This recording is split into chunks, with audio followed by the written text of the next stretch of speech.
Hey everybody, welcome back to Risky Outdoors. I am super pumped to show you guys what we have in store for you for the next 2 episodes. It is a 2-part series again, just kind of like our turkey hunts, but this one we are going to air at 2 different times rather than dropping both videos at the same time. So in this episode we're going to head to Montana as Cassandra and I chase some bulls with Big Sky Guide and Outfitters with Byron and Russ. And up first is Cassandra.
We are out here among the mosquitoes, and when I say mosquitoes, these things are like tiger mosquitoes.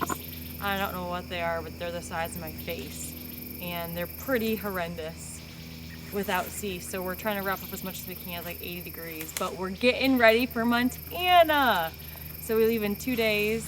So getting the bow all sighted in, out to 50 yards right now, feeling really, really good. So we're pumped. Only 2 days left.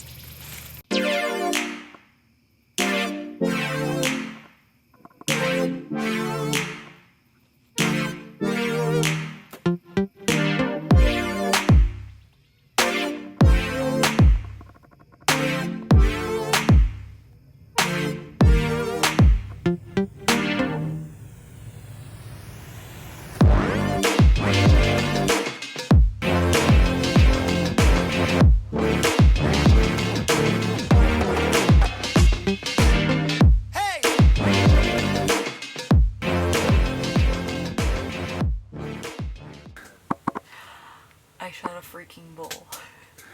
How did it go down? Let's hear it. So tonight was the first night that we literally got in today. I'm supposed to start hunting tomorrow, but we ate dinner and, like, you know how we just go out and glass this new property that we've got a lease for. So literally last night I'm like, I'll just take my bow just in case. And Jordan's in his khakis and street clothes. Don't even spray down scent control. I didn't have my rangefinder. Jordan had his, luckily. And we head out there, and literally we get out there at 7:15, and mind you, shooting light goes, you know, only for like less than an hour at this point. We're glassing, and all of a sudden Jordan spies this bull that's stuck in the mountains.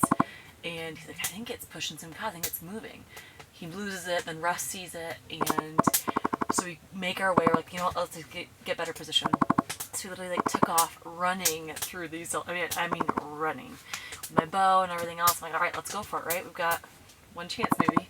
And so we get to this ridge, and Jordan and Russ are cow calling back and forth, and all of a sudden this bull starts heating up. He had like 6 cows of them and was not happy at all. And so making a lot of noise, kept pushing these cows down. And again, they're like 2 miles away at this point. Kept pushing, we're losing light. Like, man, we only have, 20 minutes of shooting light left. And all of a sudden they just started going off where he is running them down this hill. So Jordan didn't like the position. He's like, I feel like they're gonna come on this side. So we dropped back, sprinted, and mind you, we don't even have camera because we were just gonna go glass. And we get to this ridge, and Jordan calls, and we're like 10 minutes left of light, maybe. And Jordan calls, and all of a sudden we see the first cow come over the ridge. We're like, oh my gosh, like, we're gonna come through with like 40 yards, but mind you, there's 6 cows that have to cross, and then the bull following. First cow sees us right away. Don't think it's gonna happen. And they're like, alright, they're about 40 yards, have my 40 pin ready to go. And then the bull comes over the hill, and let's say there was some elk fever maybe, but then he decided to go behind these patch of trees and sit higher up, and he stopped and just stared at us. So it was like now or never. I'm like, Jordan, should I do it? Should I do it? It's 40. He's like, no. It's turned to 60 and aimed towards the top of the back. Had 60, drew back, 2 cows spotted me, they took off, and the bull just stood there staring at me. So I let the arrow fly, said a quick prayer, hit him, really solid sound, but unfortunately a little bit far back. So we watched him, he walked away for about 200 yards and then bedded down, kind of in an open field under one bush. So we're hoping that's a good sign, but there was no way to kind of approach and get a second shot, so we're sitting here letting him sit for the night, and we're going to try to get some sleep and go see if we got it done. So he's big, that's all I know. And I've never gotten to pull back or release on a bull, so I felt like I was going to throw up. I still kind of feel sick. I'm trying to just go to sleep so I can get up early and just pray that it was a good shot and it was a quick shot, and that when he bedded down that he expired right then. So quick prayer, hit the hay, and then get up early to go see if we can find him. Alright, it is day 2, so Tuesday, September 18th, I believe. So we did not find that bull yesterday, which was an absolute disappointment. I felt sick, pretty terrible. But based on the blood, we just don't think it was a good shot. So we're going to head back out. We're actually going to head back to the mountain range where Jordan shot his cow last year. So hopefully that brings us some good luck. It's really, really cold this morning. So it gets to be like 65 degrees during the day and like 30 at night. So it's like you get to pack all these layers and then you shut them when you get out there. So I'm still up first. Jordan's gracious enough to let me go. So hopefully we can take down a bull or even a cow. I'd be thrilled. So stay tuned. I'm gonna try walking right up behind old Betsy.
Shot I do.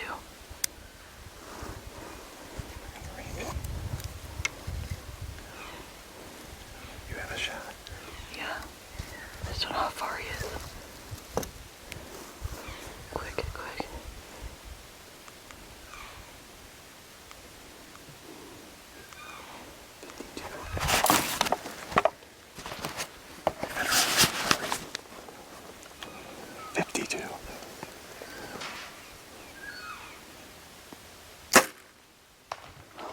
You hit him way far forward. You hit him way far forward.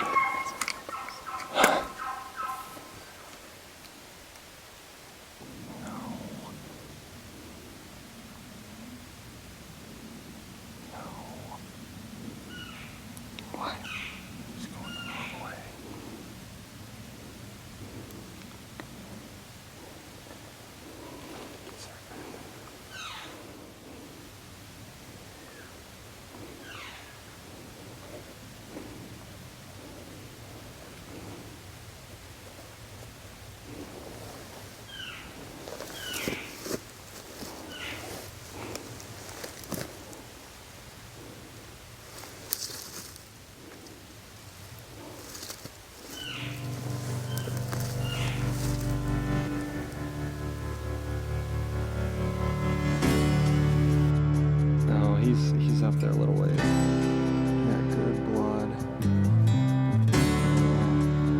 And up and down.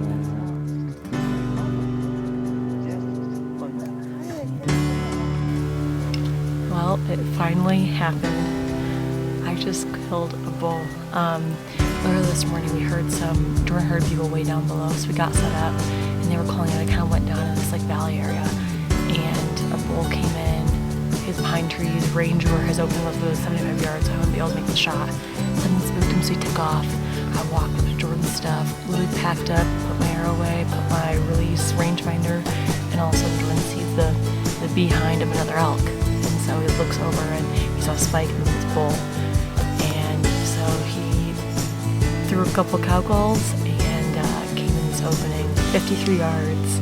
And it was a little bit far front, you'll see in the video, but blood is just pouring. So we didn't find the arrow, so I think he must have, it broke back into his harder lungs, but the blood is phenomenal, so let's go find him. All right, my first elk ever, bull with a bow, 53 yards. I could not be more excited about this, and honestly just humbled and honored to be able to take out an animal like this. I mean, the mass of this thing is just impressive. What a hunt. I mean, it's only Tuesday, so we've got the rest of the week to get Jordan on some of these, but I could not be more excited. Actually, is a 4x4, so it's really cool. These brows, too, are wicked long, and then the mass on the base are crazy. So I'm still on cloud 9. Can't wait to get him home and put him on the wall. Overall, an absolute amazing hunt. Cassandra harvesting her first elk, and to be a bull with archery equipment is quite a feat in itself. I'm still grinning ear to ear. Just being able to experience that moment with Cassandra was so incredible, and I am so thankful that we even have that opportunity to get out there and chase elk with Russ and Byron at Big Sky Guide Outfitters. It was a week to remember. So congratulations again, Cassandra. Shot was a little far forward, not what you wanted, but fortunately, shooting 125 grain kudu broadhead, and when you took that first step on that, or that bull took that first step, that arrow threw forward and it caught the whole front half of that elk's heart. You saw it run off and stand there for a while and expire. We were on cloud 9 that Cassandra was able to harvest that elk. We do have another exciting episode coming for you guys. I have 3 days to chase elk in Montana, and as you've already seen, I harvested a pretty good one, and the footage is unbelievable. Cassandra did a great job behind the camera, and we're excited to share that with you guys. So keep an eye out. We do have shirts and hats for sale. Message us on Facebook or Instagram, and we'll tell you guys how you can purchase that. So as always, we want to thank you guys for watching Risky Outdoors. Yeah, it's Wednesday the 19th. I'm getting ready to head out this morning. Cassandra killed her bull yesterday morning, I should say. Pretty friggin' awesome. 53 yards stuck in. But we're gonna head out to pack in Cassandra's meat, and we're just kind of gonna hunt our way all the way out there. It's pretty much like the furthest point that we have. So do that. Hopefully run across another big bull like we did. We ran across 2 really good bulls, and then obviously Cassandra's yesterday morning. So hopefully we bump into another one, and then yeah, hopefully I get a crack. But our main focus today is just get Cassandra's meat back in the freezer, and yeah, I'm excited to put an arrow in one, so we'll see.